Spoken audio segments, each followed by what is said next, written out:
King Juan Carlos I's medical team is requesting the king's transfer because his life is in danger. In the quiet corners of the world where history lingers like the fading scent of old books, and the gentle echoes of once celebrated voices, there lies a story not of politics or crowns, but of something far more universal. What it means to grow old, to be vulnerable, and to face the twilight years with grace, while the world watches sometimes with compassion, sometimes with hesitation. King Juan Carlos I of Spain, once a towering figure in European royalty and a symbol of transition and change, now finds himself at a different kind of crossroads, one not marked by state functions or grand addresses, but by medical briefings, whispered concerns, and the quiet rhythms of hospital corridors. For those who have followed his long and often controversial journey from his instrumental role in Spain's transition to democracy to his later self-imposed exile in Abu Dhabi, this chapter is both sobering and deeply human. In recent days, those closest to the former monarch have grown increasingly concerned. Though public appearances have been rare and carefully orchestrated when they do happen, signs of physical decline are no longer easy to hide. He walks now with great difficulty, and during his most recent outing, his aides formed a kind of protective circle around him, gently steering him away from photographers. No words were spoken, no statements issued, but the message was clear to anyone who has ever cared for a loved one in declining health: he is not well, and those around him know it. His medical team, made up of physicians who have long attended to him with quiet professionalism, have reportedly made a formal and urgent request: he must return to Spain. Not for appearances, not for public duty, but because his health demands it. They have warned that his current environment in Abu Dhabi, however luxurious or private, is no longer suitable for someone with his needs. He requires more constant attention, more advanced monitoring, and above all, proximity to trusted hospitals and specialists.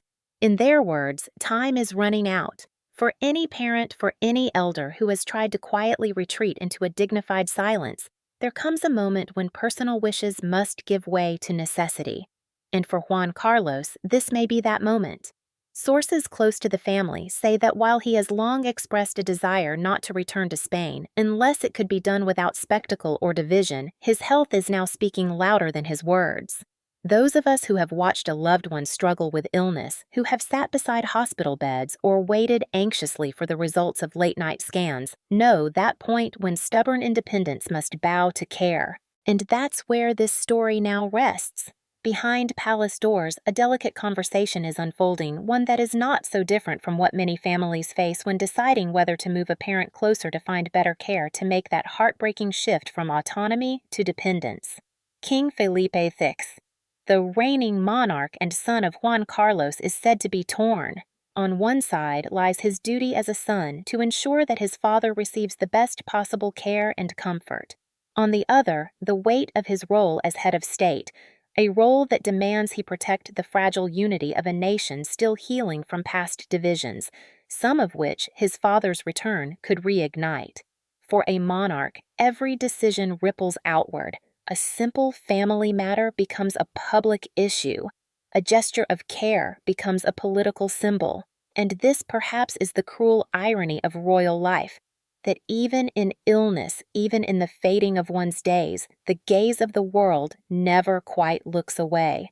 There have been no official announcements from Zarzuela Palace, no press conferences, no royal decrees.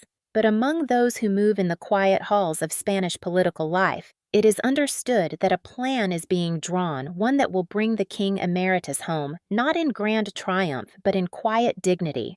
A plan that respects both the fragile state of his health and the complex history he leaves behind. Juan Carlos, for all his triumphs and missteps, remains a man who served during a pivotal moment in Spanish history.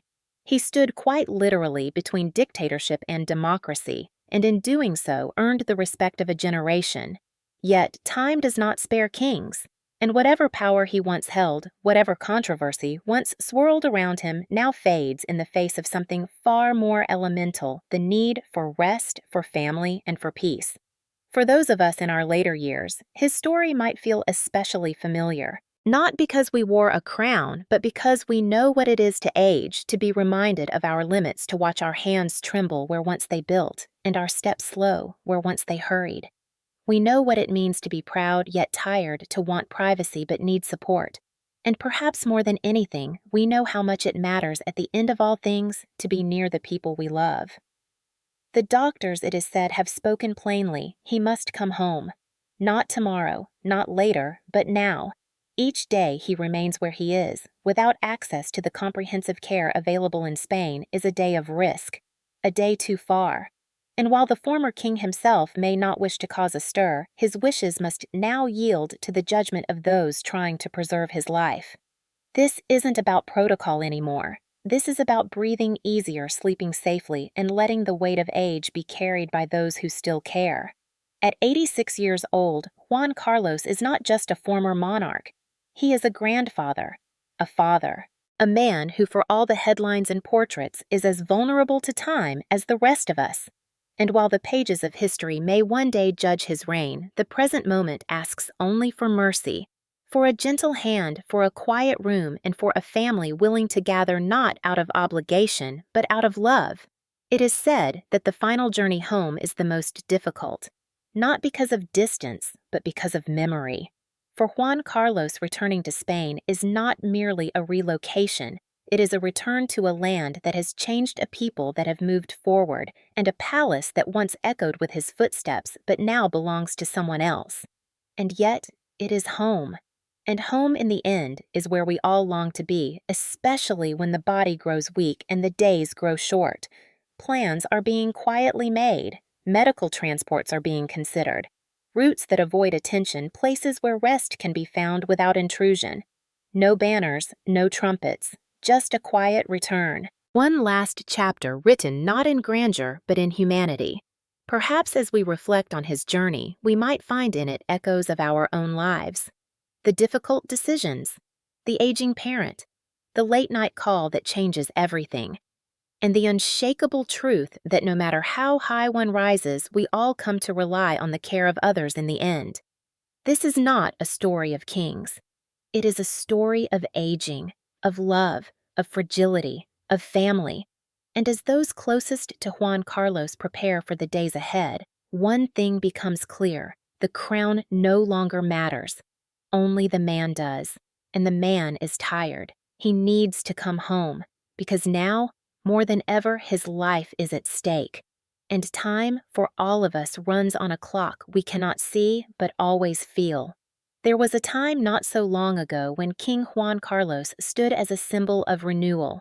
In the difficult years following Franco's dictatorship, he was the steady hand that surprised the world by not clinging to autocracy, but by instead embracing democracy.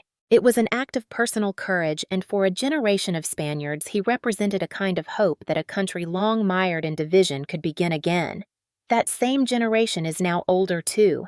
They have grandchildren, they have aches in their knees and pills to take in the morning, and they understand perhaps better than anyone else the bitter sweetness of watching a man who once commanded stages now struggle to rise from a chair. His journey is not unfamiliar to them. It mirrors their own in quiet ways. Because growing old is not just about the body changing, it is about confronting one's legacy. Did we do right? Did we protect the people we loved? Were the sacrifices worth it? Did we leave behind more light than shadow? These are questions that echo softly in the early morning hours, when sleep comes slowly and the past feels closer than ever. In Juan Carlos's case, the answers are not simple. There have been triumphs, yes, but also scandals, public mistakes, regrets too complex for headlines to capture. And while some may judge harshly, others look with empathy. Because by the time one reaches the final seasons of life, there is something sacred about giving space to both pride and repentance. None of us are just one thing. Neither is he. And so, behind the palace walls and political murmurs, there remains a deeper truth. A father is unwell.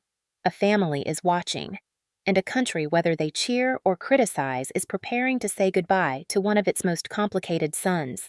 Not necessarily with fanfare, but perhaps with understanding. Because at some point, all the titles fade, and what remains is a simple aching need to be held close, to be looked after, to be allowed to rest without fear. Some reports say that if the move goes ahead, Juan Carlos may be brought not to Madrid, but to a quieter city somewhere with sea air and fewer cameras. Somewhere he can sit near a window wrapped in a blanket, hearing the distant sounds of the country he served. He may not say much, he may not ask for much, but the very act of returning, of allowing others to care for him, is its own kind of peace. And perhaps that is the greatest dignity left to us in the end. Not to be remembered for our strength, but for our humanity, for the people who stood beside us when strength was gone. As plans unfold quietly and carefully, there is a sense that this is more than a royal matter. It is a mirror held up to every aging soul, every adult child making hard decisions, every caregiver wondering if they've done enough. It reminds us that even kings grow frail. And in that reminder, strangely, there is comfort, because it means we are not alone in the path we walk. It is walked by all. And now, perhaps it is time for the king to come home, not to rule, not to explain, but simply to be cared for, to be remembered. And when the time comes to be mourned not for the title he held, but for the life he lived in all its complexity,